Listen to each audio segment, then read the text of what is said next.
Jaqueline São Gonçalo, pastor. Depois disso, partiu Jesus para o outro lado do mar da Galileia, que é o de Tiberíades. E grande multidão o seguia, porque via os sinais que operava sobre os enfermos. Jesus subiu ao monte e assentou-se ali com os seus discípulos. E a Páscoa, a festa dos judeus, estava próxima. Então Jesus, levantando os olhos e vendo que uma grande multidão vinha ter com ele, disse a Filipe: onde compraremos pão para estes comerem? Mas dizia isto para o experimentar, porque ele bem sabia o que havia de fazer. Filipe respondeu-lhe: 200 dinheiros de pão não lhe bastarão, para que cada um deles tome um pouco. E um dos seus discípulos, André, irmão de Simão Pedro, disse-lhe: está aqui um rapaz que tem 5 pães de cevada e 2 peixinhos. Mas que é isto para tantos? E disse Jesus: mandai assentar os homens. E havia muita relva naquele lugar. E assentaram-se, pois, os homens em número de quase 5.000. E Jesus tomou os pães e, havendo dado graças, repartiu-os pelos discípulos, e os discípulos pelos que estavam assentados, e igualmente também dos peixes, quanto eles queriam. E quando estavam saciados, disse aos seus discípulos: recolhei os pedaços que sobejaram, para que nada se perca. Recolheram-nos, pois, e encheram 12 alcofas de pedaços dos 5 pães de cevada, que sobejaram aos que haviam comido. Glória a Deus. Nós estamos diante de uma porção bíblica que estimula cada um de nós, tanto a mim como você, a continuar a permanecer em Cristo Jesus. Mostra que a vida nos empurra de um lado para o outro, como a multidão que vai para lá e vem para cá. O texto nos revelará, através de Jesus, algumas orientações para que a minha vida e a sua vida tenham um significado maior e melhor do que se espera. Eu consigo ver nesse texto 5 orientações de Jesus para a nossa vida. Em primeiro lugar, Jesus nos faz enxergar a vida sobre uma outra ótica. Por isso nos leva a lugares diferentes, nos leva para novas experiências.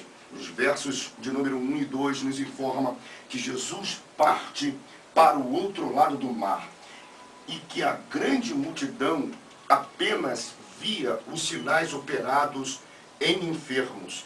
Seguir a Jesus implica no fato de que sua vida será orientada para as coisas novas. Cristo sempre dá oportunidades e elas vêm quando a nossa vida é colocada em movimentos diferentes daquele às quais estamos acostumados a viver. Muita gente só conhece o Cristo do lado de cá do Mar da Galileia. Muita gente só conhece o Mar da Galileia como o Mar da Galileia. Esquece também que Mar da Galileia se chama Mar de Tiberíades ou Lago de Genezaré. Às vezes temos uma relação tão costumeira com Cristo, ficamos tão satisfeitos com a nossa rotina de fé, temos estabilidade no amor, estabilidade financeira, estabilidade no emprego e atribuímos tudo isso a Deus. Mas a gente vive assim, do outro lado do Mar da Galileia, na nossa vida pacata. E Deus, nesta noite, chama a nossa atenção para o fato que às vezes é preciso ver Jesus de uma outra forma, do lado de lá. Segunda coisa que o texto nos apresenta é que muitas perguntas que vêm à nossa mente, na verdade, são perguntas feitas por Jesus em nós. Jesus é aquele que vê por cima e não por baixo. O texto diz que Jesus olha a multidão quando levanta os olhos. A maioria das perguntas feitas por nós não se dá por algo que escapa ao nosso controle. A maioria das perguntas realmente se dá por algo que falta ao nosso controle. Por exemplo, O verso 5 e o verso 6 nos informam que Jesus já possuía um panorama de toda aquela situação. Ele faz essa sondagem através da sua visão do mundo real, do mundo da realidade, do mundo da verdadeira ação, daquilo que está acontecendo no momento. Afirmo que a maneira pela qual Jesus trata com aquele povo ainda é a mesma que ele tem tratado conosco. Jesus não lança desafio nenhum para nós, sem que não tenha uma solução específica para cada situação. Pergunta Jesus a Filipe o que ele já sabe como responder, mas Filipe precisa ver o que ele já viu, precisa entrar na realidade daquele cenário. Filipe precisa entender a realidade da vida naquele dia. Daí Filipe declara: 200 dinheiros de pão, Jesus, não lhes bastarão. Filipe olha por baixo a superficialidade, pela razão, pelo que vê, faz o cálculo do desespero. Vai faltar, o que temos não dá. Eu queria fazer uma pergunta para você: como você vê a sua vida hoje? O que você espera daquilo que você vê? Se você tem Jesus em sua vida, eu declaro que ainda é muito cedo para responder. Ei, converse um pouco mais com Jesus. Tenho um conselho e advirto: Deus já sabe de tudo o que acontece à sua volta. Ele já sabe tudo o que precisamos saber. Há uma palavra de Deus para você. Se estivermos com Jesus, todo o movimento que a nossa vida se envolve, Jesus estará envolvido também. Em terceiro lugar, Cristo nos orienta que a nossa previsão varia de acordo com aquilo que vemos e como vemos. Mas se olharmos com mais atenção, veremos no mesmo lugar outras possibilidades. Veja o texto. Felipe vê e olha uma multidão. Olha de uma maneira geral.